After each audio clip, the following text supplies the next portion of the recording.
வணக்கம் உறவுகளை. அருமையான ஒரு கிங்ஃபிஷ், அதாவது நெய் மீன். அப்புறமா ஒரு கட்டா மீன் இருக்குது.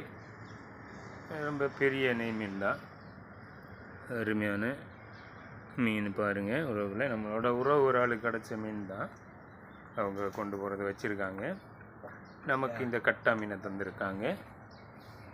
சரி, கிடச்சது வரைக்கும் நல்ல குழம்பு வச்சு பொரித்து சாப்பிட்லாம். அருமையான நெய் மீனை பார்த்த உடனே சரி உறவுகளுக்கும் ஒரு காணொளி பதிவு பண்ணி போட்டலான்னு தான் நெய் மீன் காணொளி உறவுகளை பாருங்கள். அருமையான நெய் மீன், ரொம்ப பெரிய மீன், ரொம்ப சுவையானது. நெய் மீன் மொத்தத்திலே கொஞ்சம் பெருசாக இருக்கும்போது தான் சுவையாகவும் இருக்கும் பாருங்கள்.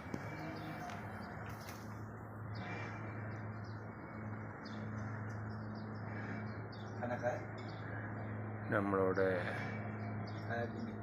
உறவுகள் பார்க்குறதுக்காக தான் இந்த காணொளி உறவுகளை பாருங்கள். அருமையான நெய் மீன், கட்டா மீன். ஓகே உறவுகளை, பாய்.